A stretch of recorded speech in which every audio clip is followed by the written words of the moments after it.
ನಮಸ್ತೆ ಎಲ್ರಿಗೂ welcome back to my channel. ಎಲ್ಲರೂ ಹೇಗಿದ್ದೀರಾ? ನೀವೆಲ್ಲರೂ ಚೆನ್ನಾಗಿದ್ದೀರಾ ಅಂತ ಭಾವಿಸ್ತೀನಿ. ಇವತ್ತಿನ ವಿಡಿಯೋ ನೋಡೋದಕ್ಕೂ ಮೊದಲು ಯಾರೆಲ್ಲ ನನ್ನ ಚಾನಲ್ನ ಸಬ್ಸ್ಕ್ರೈಬ್ ಮಾಡ್ಕೊಂಡು ನೋಡ್ತಾ ಇದ್ದೀರಾ ಅವ್ರಿಗೆಲ್ಲ ತುಂಬಾ ಥ್ಯಾಂಕ್ಸ್. ಹಾಗೆ ಹೊಸ ವ್ಯೂವರ್ ಯಾರಾದರೂ ಇದ್ದರೆ ಯಾರೆಲ್ಲ ಸಬ್ಸ್ಕ್ರೈಬ್ ಮಾಡ್ದಲೇ ನೋಡ್ತಾ ಇದ್ದೀರಾ ದಯವಿಟ್ಟು ಸಬ್ಸ್ಕ್ರೈಬ್ ಮಾಡ್ಕೊಳ್ಳಿ. ಹಾಗೆ ಪಕ್ಕದಲ್ಲೇ ಇರೋ ಬೆಲ್ ಐಕಾನ್ನ ಕ್ಲಿಕ್ ಮಾಡಿದ್ರೆ ನಾನು ಹಾಕೋ ಪ್ರತಿಯೊಂದು ವಿಡಿಯೋ ನೋಟಿಫಿಕೇಷನ್ ಫಸ್ಟ್ ನಿಮಗೆ ಬರುತ್ತೆ ಅಂತ ಹೇಳ್ತಾ ಇವತ್ತಿನ ವಿಡಿಯೋದಲ್ಲಿ ನಾನು ಲಂಚ್ ಬಾಕ್ಸ್ಗೆ ಯೂಸ್ ಆಗೋಂಥ ರೆಸಿಪಿ ತೋರಿಸ್ತಾ ಇದ್ದೀನಿ. ಯಾವ ಮಕ್ಕಳು ತರಕಾರಿಗಳನ್ನ ತಿನ್ನಲ್ಲ ಅಂತ ಹೇಳ್ತಿರ್ತಾರೆ, ಅಂಥ ಮಕ್ಕಳಿಗೆ ನಾವು ಈ ರೀತಿ ತರಕಾರಿನ ಬಳಸ್ಕೊಂಡು ಚಪಾತಿ ಮಾಡಿಕೊಡೋದ್ರಿಂದ ಖಂಡಿತವಾಗ್ಲೂ ತಿಂತಾರೆ.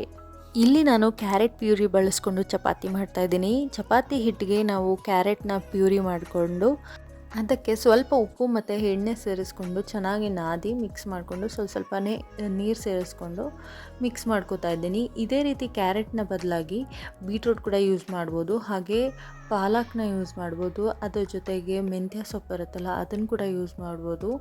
ವೆರೈಟಿಯಾಗಿ ಡಿಫ್ರೆಂಟಾಗಿ ಕಲರ್ ಚಪಾತಿ ದೋಸೆ ಎಲ್ಲ ಮಾಡಿಕೊಂಡ್ರೆ ಖಂಡಿತವಾಗ್ಲೂ ಮಕ್ಕಳು ತಿಂತಾರಲ್ವ, ಯಾಕೆ ತಿನ್ನಲ್ಲ ಹೇಳಿ. ಅದ್ರ ಜೊತೆಗೆ ನಾನಿಲ್ಲಿ ಪನ್ನೀರ್ ಬಟರ್ ಮಸಾಲ ಮಾಡ್ತಾಯಿದ್ದೀನಿ. ಸೊ ನಾನಿವಾಗ ಒಂದು ಪ್ಯಾನ್ಗೆ ಬಟರ್ ಮತ್ತು ಆಯಿಲ್ ಹಾಕ್ಕೊಂಡು 2 ಲವಂಗ 2 ಏಲಕ್ಕಿ ಹಾಕ್ಕೊಂಡು ಮಿಕ್ಸ್ ಮಾಡ್ಕೋತಾ ಇದ್ದೀನಿ. ಸ್ವಲ್ಪ ಬಟರೆಲ್ಲ ಕರಗಿದ್ಮೇಲೆ 2 ಈರುಳ್ಳಿ ತೊಗೊಂಡಿದ್ದೀನಿ. ಇದನ್ನು ಮೀಡಿಯಮ್ ಸೈಜಲ್ಲೇ ಚಾಪ್ ಮಾಡ್ಕೊಂಡಿದ್ದೀನಿ. ಜೊತೆಗೆ ನಾನು ಶುಂಠಿ, ಬೆಳ್ಳುಳ್ಳಿ ಹಾಗೆ ಟೊಮ್ಯಾಟೊನ ಸೇರಿಸ್ಕೊಂಡು ನೀಟಾಗಿ ಮಿಕ್ಸ್ ಮಾಡಿಕೊಂಡು ಟೊಮ್ಯಾಟೊ ಎಲ್ಲ ಮೆತ್ತಗಾಗೋವರೆಗೂ ಬೇಯಿಸ್ಕೊಂಡು ನೆಕ್ಸ್ಟ್ ಇದಕ್ಕೆ ಒಂದು 10-15 ಗೋಡಂಬಿ ಕೂಡ ಸೇರಿಸ್ಕೊತಾ ಇದ್ದೀನಿ. ನೆಕ್ಸ್ಟು ಲಿಡ್ ಕ್ಲೋಸ್ ಮಾಡಿಬಿಟ್ಟು ಒಂದು 10 ಮಿನಿಟ್ಸು ಬೇಯಿಸ್ಕೊತಾ ಇದ್ದೀನಿ, ಸೊ ದಟ್ ಟೊಮೆಟೊ ಎಲ್ಲ ಮೆತ್ತಗಾಗಿರುತ್ತೆ ಅಂತ. ಅದಾದಮೇಲೆ ಇವಾಗ ಮಿಕ್ಸಿ ಗ್ರೈಂಡರ್ಗೆ ಇದನ್ನೆಲ್ಲ ಹಾಕಿ ಪೇಸ್ಟ್ ಮಾಡ್ಕೋಬೇಕು. ತುಂಬ ಸಾಫ್ಟಾಗಿ ಪೇಸ್ಟ್ ಮಾಡಬೇಕು.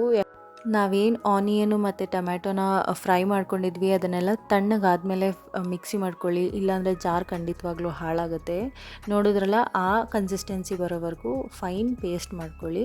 ಅದಾದಮೇಲೆ ಈಗ ಇನ್ನೊಂದು ಪ್ಯಾನ್ಗೆ ಬಟರ್ನ ಸೇರಿಸ್ಕೊತಾ ಇದ್ದೀನಿ. 2 ಸ್ಪೂನ್ ಬಟರ್ ಆದರೆ ಸಾಕು. ಅದಕ್ಕೆ 2 ಹಸಿರು ಮೆಣಸಿನ್ಕಾಯಿ ಮತ್ತು ಪಲಾವ್ ಎಲೆ ಹಾಕ್ಕೊಂಡು ಫ್ರೈ ಮಾಡ್ಕೊತಾ ಇದ್ದೀನಿ. ಹಾಗೆ ಸಣ್ಣಗೆ ಕತ್ತರಿಸಿರುವಂಥ ಒಂದು ಮೀಡಿಯಮ್ ಸೈಜ್ ಆನಿಯನ್ ಸಾಕು.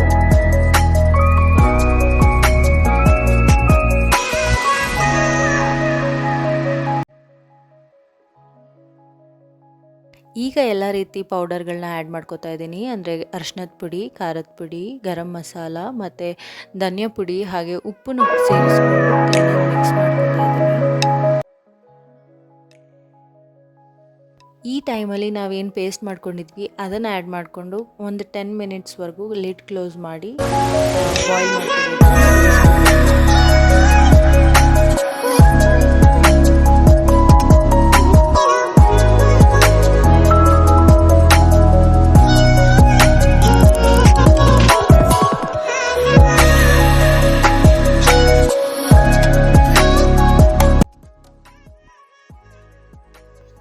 ನೋಡಿ ಈಗ ಗ್ರೇವಿಯಲ್ಲಿ ಎಣ್ಣೆ ಎಲ್ಲ ಬಿಟ್ಕೊಂಡಿದೆ. ಈ ಟೈಮಲ್ಲಿ ನಾವು ಫ್ರೆಶ್ ಕ್ರೀಮ್ ಆ್ಯಡ್ ಮಾಡಬೇಕು. ನಾನಿಲ್ಲಿ ಅಮೂಲ್ ಫ್ರೆಶ್ ಕ್ರೀಮ್ ತೊಗೊಂಡಿದ್ದೀನಿ. ಸೊ 2-3 ಸ್ಪೂನ್ ತೊಗೊಂಡ್ರೆ ಜಾಸ್ತಿ ಸಾಕಾಗುತ್ತೆ. ಇನ್ನೂ ಜಾಸ್ತಿ ತೊಗೊಂಡ್ರೆ ತುಂಬ ಸ್ವೀಟ್ನೆಸ್ ಬಂದುಬಿಡುತ್ತೆ.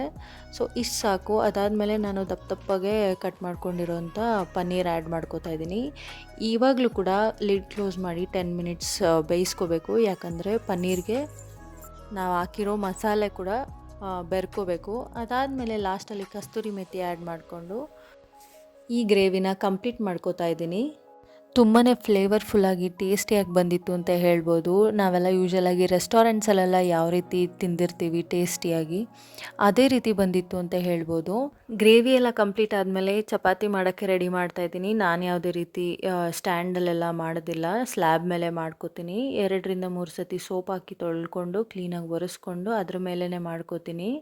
ಈಗ ನಾನು ಒಂದು ಬಾಕ್ಸಲ್ಲಿ ಚಪಾತಿ ಹಸಿಟ್ಟೇನಿರುತ್ತೆ ಅಂದರೆ ಗೋಧಿ ಹಸಿಟ್ಟೇನಿರುತ್ತೆ ಅದನ್ನು ಇಟ್ಕೊಂಡಿದ್ದೀನಿ. ಸೊ ದಟ್ ನನಗೆ ಈಸಿ ಆಗುತ್ತೆ ಪೌಡರೆಲ್ಲ ಉದುರಿಸ್ಕೊಂಡು ಮಾಡೋದಕ್ಕೆ ಅಂತ. ಕ್ಯಾರೆಟ್ ಹಾಕಿರೋದ್ರಿಂದ ಆರೆಂಜ್ ಕಲರಾಗಿ ತುಂಬ ಕಲರ್ಫುಲ್ಲಾಗಿ ಎಷ್ಟು ಚೆನ್ನಾಗಿ ಕಾಣ್ತಿದೆ ನೋಡಿ. ನೀವು ಕೂಡ ಈ ರೆಸಿಪಿನ ಮನೇಲಿ ಟ್ರೈ ಮಾಡಿ ಹೇಗೆ ಬಂತು ಅಂತ ನನಗೆ ಕಮೆಂಟ್ ಸೆಕ್ಷನಲ್ಲಿ ಹೇಳಿ. ನೋಡಿದ್ರಲ್ಲ ಈಸಿಯಾಗಿ ಹೇಗೆ ನಾವು ಕಲರ್ಫುಲ್ಲಾಗಿ ಕ್ಯಾರೆಟ್ ಚಪಾತಿ ಮತ್ತು ಪನ್ನೀರ್ ಬಟರ್ ಮಸಾಲ ಮಾಡಿದ್ವಿ ಅಂತ.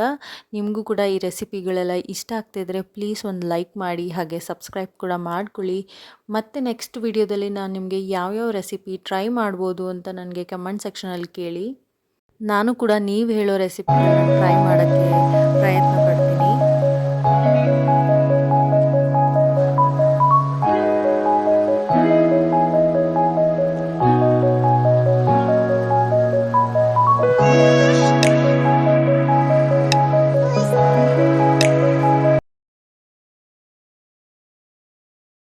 ಪೂರ್ತಿ ವಿಡಿಯೋ ನೋಡಿದ್ದಕ್ಕಾಗಿ ತುಂಬಾ ಥ್ಯಾಂಕ್ಸ್. ಮತ್ತೊಂದು ರೆಸಿಪಿ ಜೊತೆ ಮುಂದಿನ ವಿಡಿಯೋದಲ್ಲಿ ಸಿಗ್ತೀನಿ.